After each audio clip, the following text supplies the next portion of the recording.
안녕하세요. 김인호루카 신부입니다. 우리는 주일 복음에 따라서 거룩한 독서를 하고 있는데 벌써 시작한 지가 5개월이 되어가고 있습니다. 지난 성지주일에 복음이 너무 길어서 한 주를 거르게 되었는데 많은 분들이 그 시간에 리듬을 잃어버린 것 같아요. 다시 한번 리듬을 회복해서 말씀의 여정을 지속할 수 있는 시간이 되었으면 좋겠습니다. 오늘 부활 제3주일의 말씀을 통해서 회복하는 시간을 가지시기를 바랍니다. 잠시 침묵하면서 이 시간 시작하도록 하겠습니다.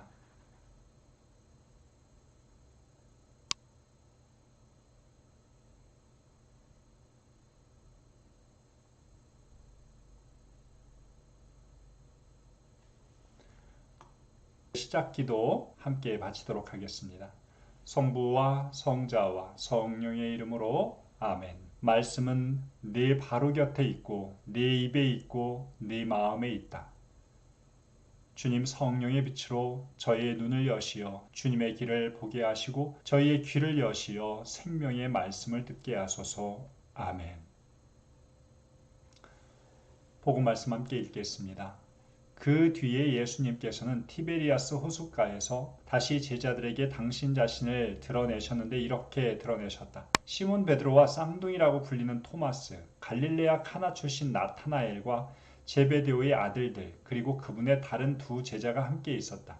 시몬 베드로가 그들에게 나는 고기 잡으러 가네 하고 말하자 그들이 우리도 함께 가겠소 하였다. 그들이 밖으로 나가 배를 탔지만 그날 밤에는 아무것도 잡지 못하였다.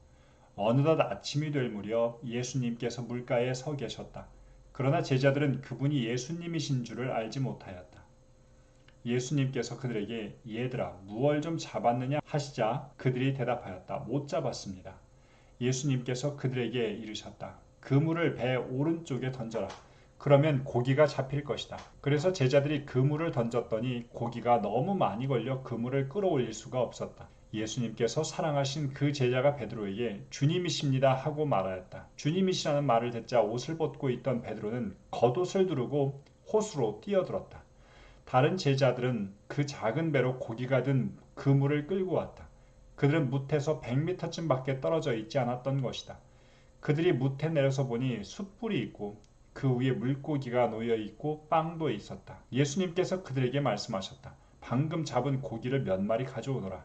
그러자 시몬 베드로가 배에 올라 그물을 뭇으로 끌어올렸다. 그 안에는 큰 고기가 153마리나 가득 들어 있었다. 고기가 그토록 많은데도 그물이 찢어지지 않았다. 예수님께서 그들에게 와서 아침을 먹어라 하고 말씀하셨다. 제자들 가운데에는 누구십니까 하고 감히 묻는 사람이 없었다. 그분이 주님이시라는 것을 알고 있었기 때문이다. 예수님께서는 다가가셔서 빵을 들어 그들에게 주시고 고기도 그렇게 주셨다. 이렇게 예수님께서는 죽은 이들 가운데에서 되살아나신 뒤에 세 번째로 제자들에게 나타나셨다. 그들이 아침을 먹은 다음에 예수님께서 시몬 베드로에게 물으셨다. 요한의 아들 시몬아, 너는 이들이 나를 사랑하는 것보다 더 나를 사랑하느냐? 베드로가 예 주님, 제가 주님을 사랑하는 줄을 주님께서 아십니다 하고 대답하자 예수님께서 그에게 말씀하셨다. 내 어린 양들을 돌보아라. 예수님께서 다시 두 번째로 베드로에게 물으셨다. 요한의 아들 시몬아, 너는 나를 사랑하느냐? 베드로가 예 주님 제가 주님을 사랑하는 줄을 주님께서 아십니다 하고 대답하자 예수님께서 그에게 말씀하셨다. 내 양들을 돌보아라. 예수님께서 세 번째로 베드로에게 물으셨다. 요한의 아들 시몬아 너는 나를 사랑하느냐? 베드로는 예수님께서 세 번이나 나를 사랑하느냐 하고 물으심으로 슬퍼하며 대답하였다. 주님, 주님께서는 모든 것을 아십니다. 제가 주님을 사랑하는 줄을 주님께서는 알고 계십니다. 그러자 예수님께서 베드로에게 말씀하셨다. 내 양들을 돌보아라. 내가 진실로 진실로 너에게 말한다. 네가 젊었을 때에는 스스로 허리띠를 메고 원하는 곳으로 다녔다. 그러나 늙어서는 네가 두 팔을 벌리면 다른 이들이 너에게 허리띠를 메어주고서 네가 원하는 곳으로 데려갈 것이다. 예수님께서는 이렇게 말씀하시어 베드로가 어떠한 죽음으로 하느님을 영광스럽게 할 것인지 가르치신 것이다. 이렇게 이르신 다음에 예수님께서는 베드로에게 나를 따라라 하고 말씀하셨다. 성부와 성자와 성령의 이름으로 아멘. 오늘 배경 지식으로 들어가 볼까요? 본문의 구조 살펴보고 티베리아 호수에 대해서 당시에 사람들이 탔던 배와 또 153마리의 고기, 그것이 상징하는 의미가 무엇인지 보도록 하겠습니다. 그리고 베드로에게 메어준다는 허리띠에 대해서도 한번 살펴보도록 하죠.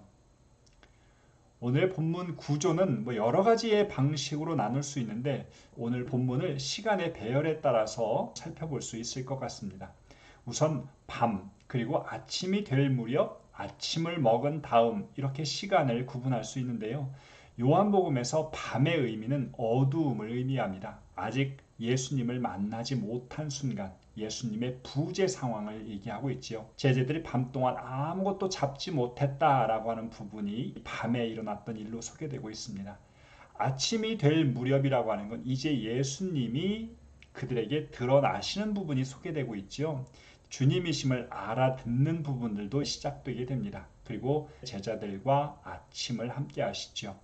아침을 먹은 다음에 예수님과 베드로의 답변이 소개되고 있고 베드로에게 나를 따르라고 하시는 예수님의 모습이 소개되고 있습니다. 새로운 출발이 이루어지게 되죠. 티베리아스 호수라고 일컬어지는 곳입니다. 보통 갈릴레아 호수 또 겟네사렛 호수라고도 불리고요. 요한복음에서는 특별히 티베리아스 호수라고도 많이 불리게 되는데 다 같은 곳입니다. 지역마다 다르게 불리죠. 겟네사렛 근처에 있었던 사람은 겟네사렛 호숫가라고 하고 티베리아 장소 근처에 있었던 사람들은 이곳을 티베리아스 호수라고 불렀던 것입니다. 예수님 당시에 탔을 것으로 추측되는 배입니다. 좀 작은 배들이죠. 그래서 작은 배들이 여러 개가 모여서 고기잡이를 했던 것으로 추측되고 있습니다. 153마리의 물고기를 잡았다라고 하는 것에 대해서 여러 가지 해석들이 있습니다. 예를 들면 아우구스티노 교부 같은 경우는 1부터 17까지를 합친 숫자, 그래서 17이라고 하는 숫자는 10이라고 하는 십계명과 7이라고 하는 성령 7은 이것이 합해진 것이다 라고 이야기하기도 하고요. 예로니모 성인 같은 경우에는 당시의 모든 종류의 고기들이 153가지였다 해서 이제 제자들이 앞으로 사람 낚는 어부가 되어서 온 세상의 모든 이들을 낚는 자가 될 것이다 라고 하는 교회를 상징하는 숫자로서 보기도 하였습니다. 특별하게 어떠한 교부들, 어떤 성서학자의 의견을 따르는 것보다 그들의 견해를 받아들이면서 보편성 또 충만함 이런 것들의 의미로 153을 바라보면 좋을 것 같습니다. 이어서 보게 되는 것은 허리띠입니다. 유다인들은 반드시 허리띠를 매야 됐지요. 속옷이 길기 때문에 이 속옷이 땅끝까지 흐르지 않도록 허리띠를 매는 것이 일반적이었습니다. 때로는 이 허리띠가 부를 상징해서 굉장히 길게 2층 건물 높이까지도 허리띠를 이렇게 길게 들이운 그런 경우들도 있었다고 합니다. 허리띠는 보통 가죽이나 천으로 만들게 되는데요. 그래서 가죽에 구멍 같은 것들을 뚫어서 거기에 무기 같은 것도 꽂고 다니기도 했고 또 돈 같은 것들을 넣기도 했습니다. 성경에서 허리띠를 졸라매다 이런 표현들을 쓰게 되는데 그때는 정신을 바짝 차리다 이런 의미들이 있습니다. 그래서 영적으로 무장되는 의미를 지니고 있는 것이 허리띠이고요. 특별히 베드로에게 허리띠는 이제 내 삶의 주도권이 나 자신에게 있는 것이 아니라 타인에 의해서 내가 움직이게 될 것이다 라는 것, 앞으로 하느님 백성에 의해서 움직여지게 될 베드로의 모습을 보게 됩니다. 궁극적으로는 십자가의 여정으로 향해지게 될 베드로의 삶에 대한 예언의 부분도 여기에 속해 있다고 볼 수 있겠죠. 자세하게 읽기 단계로 넘어가 볼게요. 등장인물, 장소, 시간 여러분들이 찾아보시면 좋을 것 같습니다. 복음의 질거리 요약하는 건 굉장히 중요하기 때문에 이건 꼭 빼먹지 않으셨으면 좋겠어요. 베드로와 함께 고기를 잡으러 떠나가는 제자들의 모습이 오늘 복음에서 시작되고요. 하지만 밤중에 아무것도 잡지 못했습니다. 이제 아침이 될 무렵에 예수님께서 제자들에게 나타나시고 배 오른쪽에 그물을 던지라고 하십니다. 고기를 많이 잡게 되자 주님임을 알아보게 되죠. 특별히 베드로가 물속으로 뛰어드는 모습들도 보게 됩니다. 예수님께서 불을 펴시고 제자들에게 아침을 먹으라고 하십니다. 아침이 되었을 때 예수님께서 베드로와 대화를 하십니다. 여러분들이 잘 알고 계시는 너 나를 사랑하느냐? 이 세 번의 질문 또 양들을 돌보라는 명령이 이루어지게 되지요. 마지막으로는 예수님께서 베드로에게 나를 따르라고 하시는 부분이 소개되고 있습니다. 오늘의 말씀을 최대한 기억해 보시는 거 좋을 것 같습니다. 묵상하기 단계에서 우리가 늘 초점에 두어야 될 건 예수님의 모습이지요. 제자들에게 당신 자신을 드러내신 분, 벌써 세 번째 당신 자신을 드러내고 계십니다. 제자들에게 말을 걸으시고 또 배 오른편에 그물을 던지라고 하십니다. 주님이라고 하는 단어도 나오고 있고요. 또 고기를 가져오라고도 하시고 아침을 먹으라고도 초대하시는 분, 죽은 이들 가운데서 되살아나신 분이라고 이야기하시는 분, 베드로에게 당신을 사랑하느냐고 물으시는 분, 양들을 잘 돌보라고 하시는 분, 베드로에 대해서 예언을 하시고 당신을 따르라고 하시는 예수님의 모습이 소개되고 있습니다. 여러분들에게 특별히 다가오는 부분들을 조금 더 깊이 머물러 보았으면 좋겠습니다. 여러분들이 묵상해 보았으면 좋겠다라고 하는 부분들을 이렇게 적어 놓아 보았는데요. 오늘 나에게 어떤 말씀을 들려주고 계시는지 조금 더 자유롭게 찾아보시면 좋을 것 같습니다. 제가 여러분들과 함께 묵상하고 싶은 내용은 와서 아침을 먹어라고 하시는 예수님의 말씀입니다. 스승이신 예수님께서 군사들에 의해서 잡혀가셔서 십자가에 못 박히기까지 빠르게 진행되었습니다. 그때의 제자들은 뿔뿔이 흩어졌고 호언장담했던 베드로 역시도 세 번이나 모른다고 답변을 했습니다. 예수님께 대한 실망감 그리고 그분을 모른다고 했던 죄책감이 밀려와서 그래도 산입에 거미줄 치면 안 되니까 최초로 자신들이 불리움을 받았던 그 장소, 그 삶으로 돌아가게 됩니다. 예전엔 고기를 많이 잡았으면 굉장히 좋았을 것 같아요. 하지만 이제 그들에게서 똑같은 일을 하면서도 신명이 느껴지지 않는 건 예수님과 함께 했던 삶이 이들에게 하나의 흔적을 남겼기 때문입니다. 신앙생활은 이러한 측면이 있는 것 같아요. 예수님과 함께 했던 이 흔적은 결코 지워지지 않습니다. 예수님께서 그들에게 나타나셔서 고기를 많이 잡게 하신 후에 무트로 가셔서 그들에게 아침을 먹으라고 하십니다. 저는 이 말씀이 아주 특별하게 다가옵니다. 어렸을 때에 아버지에게 가끔 혼날 때가 있었어요. 그러면 할머니 방으로 도망가서 숨습니다. 할머니 방으로 아버지가 쫓아오질 않으셔요. 그리고는 몇 시간 지내다 보면 아버지가 밥 먹어라 라고 부르십니다. 저는 이 목소리가 너무나 좋았어요. 제가 잘못했던 거, 또 꾸지람 하시려고 했던 아버지, 화내셨던 아버지의 모습이 이제 다 풀렸다. 이제 내가 이 방에서 나가도 아버지한테 혼나지 않겠다라고 하는 생각이 들어서 저는 그렇게 기쁘게 느껴질 수 없었습니다. 아마 예수님께서 제자들에게 와서 아침밥을 먹어라 라고 했던 그 아침 식사 안에 수없이 많은 내용이 있었을 것 같습니다. 우리들의 부족함, 실망감, 죄책감까지도 다 알고 계시면서 그 모든 것을 다 무마시켜 주시는 예수님. 저는 늘 예수님께서 죄를 짓고 있는 우리들을 향해서 아침을 먹으라고 부르시는 그 모습이 연상이 돼요. 때로는 우리가 예수님 곁을 지키지 못하고 죄스러운 삶을 살다가도 예수님의 이 음성을 듣고 다시 다가설 수 있었으면 좋겠습니다. 이어서 함께 보고 싶은 말씀은 내 양들을 잘 돌보라고 하셨던 예수님의 모습입니다. 예수님이 베드로에게 나를 사랑하느냐라고 물으십니다. 베드로는 참 용감하지요. 사랑한다고 이야기합니다. 제가 주님을 사랑할 줄을 주님께서 아십니다. 그때마다 예수님께서 내 양들을 잘 돌보아라 라고 말씀하십니다. 베드로에게 세 번에 걸쳐서 나를 사랑하느냐고 물으셨던 것, 여러분들에게 머릿속을 스치는 내용이 있을 겁니다. 그건 세 번 부인했던 모습이지요. 예수님께서 세 번이나 부인했던 이 베드로에게 똑같이 나를 사랑하느냐라고 물어보시면서 예수님을 부인했던 것들, 나약함으로 저질렀던 모든 것들을 다시 회복시켜 주십니다.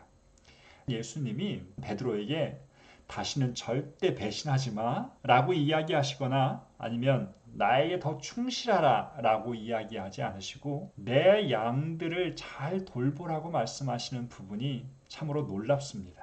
오늘 성경을 보면 양들을 돌보는 것과 당신을 사랑하는 것 사이의 관계성을 되짚어 주시는 것 같아요. 주님을 사랑하는 것은 양들을 돌보는 전제이고 주님을 사랑하는 것의 외적인 태도가 양들을 돌보는 것이라고 보면 될 것 같습니다. 어떤 교부는 이 말씀이 마치 예수님께서 베드로에게 이렇게 말씀하신 것과 같다라고 표현했습니다. 나는 네가 그들에게 보여주는 보살핌을 내게 바치는 마음이라 받아들인다. 여러분들에게 보여드린 이 사진은 예수님께서 양들에게 물을 먹이시는 것이죠. 과거에는 제가 지팡이를 잡고 있으면서 양들에게 물이 있는 곳을 안내하는 예수님의 모습을 오랫동안 목자상으로 지니고 있었습니다. 그런데 그렇게 권위 있게 누군가에게 저기 물이 있다, 저걸 먹어라, 성경을 읽어라, 교회에 가라, 묵상을 하라, 이러한 것이 아니라 진정한 목자는 이렇게 물을 떠서 먹여주는 존재라고 하는 것을 이 그림을 통해서 제가 만나게 되었습니다. 양들을 돌보는 것. 제가 거룩한 독서를 통해서 여러분들에게 그런 목자의 삶을 수행하고 있습니다. 그런데 제가 하고 있는 것이 아니라 예수님께서 여러분들 한 사람 한 사람에게 생명의 음료를 주시고자 하는 이 간절함을 제가 느낄 수 있기 때문에 이 일을 계속하고 있는 것입니다. 양들을 돌본다는 것은 그저 영적인 의미 또 지적인 충족만을 의미하지 않습니다. 전 존재를 돌보는 것. 그것은 지속적이어야 하고 또 헌신의 태도가 필요한 것 같습니다. 지속성을 지니고 또 헌신하는 삶으로 가는 데에 있어서 예수님을 사랑하는 것. 이것이 가장 깊이 이루어져야 할 것 같아요. 사제로서 예수님을 사랑하는 데에 더 깊어질 수 있는 그런 시간이 되었으면 좋겠고 여러분 한 사람 한 사람도 예수님에 대한 사랑이 더 깊어지길 바랍니다. 그럴 때에 우리들의 외적인 태도를 통해서 우리의 사도직이 더 지속적으로 또 효과적으로 이루어질 수 있을 거라 믿습니다. 오늘 이 시간 마치면서 기도 함께 바치도록 하겠습니다. 성부와 성자와 성령의 이름으로 아멘. 당신 말씀은 제 발의 등불, 저의 길의 빛입니다. 주님, 저희가 성경을 생명의 말씀으로 믿고 기도하며 살고 선포하게 하시어 언제나 성령 안에서 평화와 기쁨을 누리게 하소서. 아멘. 성부와 성자와 성령의 이름으로 아멘. 감사합니다.